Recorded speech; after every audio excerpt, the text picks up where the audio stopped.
일본 언론이 자극적인 제목으로 방탄소년단을 분석하는 기사를 내서 일본에서 큰 화제가 되고 있습니다.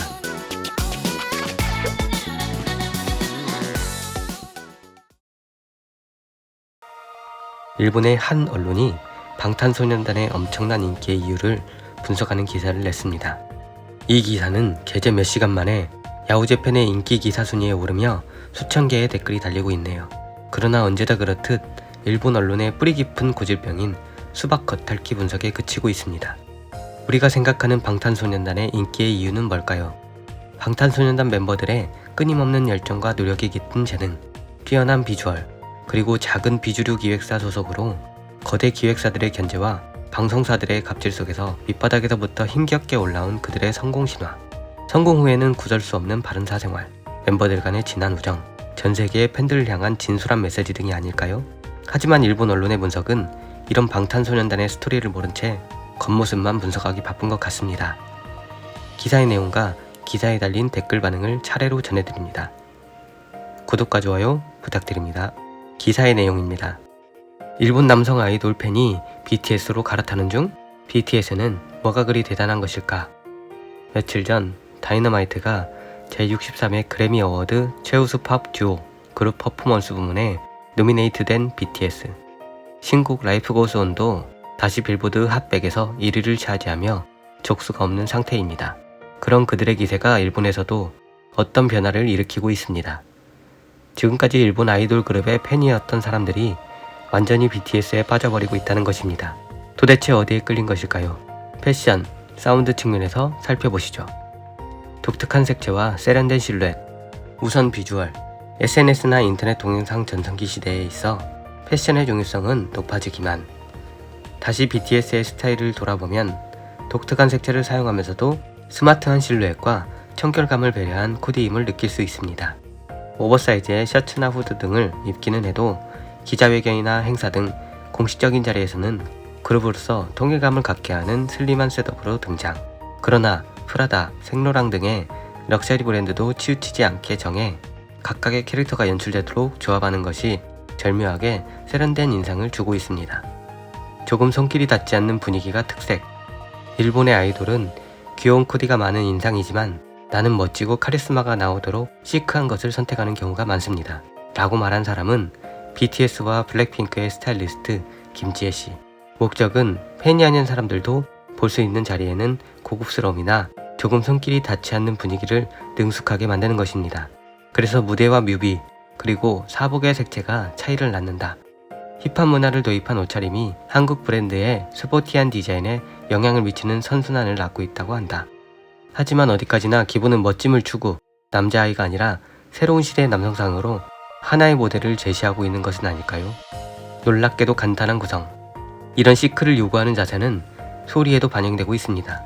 데이트곡 다이너마이트를 들어보면 놀라울 정도로 간단한 구성에 놀라게 됩니다. 코드는 4개뿐이고 게다가 어떤 장면이든 같은 순서로 반복됩니다. 사용되는 악기와 문구의 패턴도 매우 제한적이고 패션만큼이나 시원시원합니다. 그렇다고 부족한 것은 아니고 필요한 소리가 적절한 장소와 타이밍에 올린다는 안정감을 낳고 있는 청취자 친화적인 이유 중 하나겠죠. J-POP과는 정반대. 이 점에 관해서는 일본도 많이 배울 필요가 있다고 느낍니다. 2인조 댄스 보컬 유닛 윈즈의 타치바나 케이타도 J-POP은 음역수도 코드 진행도 너무 많아요. 너무 많이 넣어서 정보가 너무 많아요. 라고 말하고 있는 것처럼 음악을 토탈 코디네이터로서 파악하는 관점에서는 K-POP에 크게 뒤처져 있다고 말하지 않을 수 없습니다. BTS의 곡은 가식적이지 않고 깨끗하다. 상쾌한 느낌이 구도그 시대에 잘 맞는 것 같습니다. 내년 1월 31일 그래미상도 신경이 쓰이는 곳입니다만 어쨌든 일본에서의 BTS 열풍은 당분간 가라앉지 않을 것 같습니다. 기사에 달린 댓글 반응입니다. 아까 FNS 가요제에 너 자니스 몇 년이나 했어? 라고 따지고 싶을 정도로 노래가 서툰 멤버가 있었는데 그렇게 노래가 서툴고 댄스가 대단한 것도 아니고 초미남인 것도 아닌데 이렇게 몇 년 동안 인기를 얻고 활약할 수 있다니 역으로 대단하다고 생각한다. 근데 최근 K-POP과 비교하면 J-POP보다 노래 잘하고 댄스도 능숙하고 외형도 깔끔하고 성형 메이크업은 제쳐두고 BTS라기보다는 J-POP이 역부족이라고 느껴져. 분명 일본 안에 원석이 굴러다니고 있는데 다 연마하지 못했다고 생각해. 키우는 쪽으로 힘이 없는 걸까? 누구의 팬도 아닌 아마추어가 봐도 차이는 분명하다고 생각하지만 각각의 장점이 있기 때문에 팬이 있는 것이고 비교하는 것이 넌센스인 시대인 듯. BTS나 한국의 젊은 아티스트의 어학 실력과 댄스, 노래의 능숙함은 힘든 연습과 학력사회의 산물이라고 생각하기 때문에 대단한 것 같아. 일본은 소속사 등의 역학관계에서 지원이나 밀어주기가 결정되니까 실력 있는 아티스트가 나오지 못해. 일본은 실력이 아닌 연줄이나 인맥, 연수로 채용되는 것은 연예계뿐만 아니라 회사에서든 어디에서든 마찬가지. 일본 사회의 실력은 상관없다. 그러니 사회가 쇠퇴하지. 지금의 한류는 남녀 모두 오디션에서 선별된 엘리트를 군대풍의 훈련으로 트레이닝하고 생활까지 철저히 관리하는 군대의 엘리트 특수부대 같은 것. 이 칼럼에 써있는 내용과 정반대. 자니씨와 자니스 노아와 함께 문제를 일으키는 허술한 멤버가 너무 증가했고 관리도 할 수 없게 되었다. 일본인은 기본적으로 유행가에는 더 이상 별로 관심이 없는 것은 아닐까? 텔레비전이 너무 자기적으로 유행가를 만들어 왔으며 대중은 세뇌될 뿐이다. 그래서 자니스가 매스컴을 차지해도 아무도 아무 말도 못하고 40에 가까운 아저씨가 아이돌로 인기가 있다니 어떻게 세뇌되면 이렇게 되는 거야? 이런 비정상적인 상태로 TV의 우민화 정책이 극도로 성공한 상태. 한국의 음악 관계자에게 바보 취급되어도 어쩔 수 없다. 그리고 동시에 이제 제대로 된 일본인은 대중음악에 흥미를 잃었어. AKB 이후로. 가창력이 전혀 달라. 춤추며 노래하는 것은 일본인에게는 기대할 수 없을 정도의 차이가 있다. 한국이 좋은 것은 아니지만 퍼포먼스 같은 게 아주 뛰어나다. 일본도 더 노력하지 않으면 안 된다. 경쟁조차 전혀 할 수 없는 차이가 부끄럽다. 연습과 금욕적인 사생활 차이를 더 배우지 않으면 굉장히 부끄러운 수준의 차이라고 생각해. 자니스와 BTS의 결정적인 차이는 소속사의 크기에 있다고 생각해. BTS는 회사가 너무 작아서 본국의 TV조차 나오지 못하는 상황에서 시작. 어쨌든 기량을 갈고 닦고 팬을 소중히 여기면서 죽기 살기로 달려왔다. 그래야 살아남을 수 있다는 걸 알았으니까. 이런 배경이 있기 때문에 아직도 노력하고 굉장히 겸손. 사람들은 그런 한결같은 모습에 감동하고 그들이 진심으로 전하는 메시지에 감동한다. 그들을 보고 있으면 사람을 끌어당기는 힘은 감동의 힘이라고 실감한다. 퍼포먼스에 감동하고 살아가는 모습이 사람의 마음을 움직인다. 만약 BTS에 큰 배경이 있었다면 이 정도는 되지 못했을 것 같아. 객관적으로 말해서 BTS의 많은 멤버는 미나함은 아니라고 생각한다. 하지만 멤버 각자가 뚜렷한 캐릭터를 가지고 있고 집합체로서 최고로 좋다.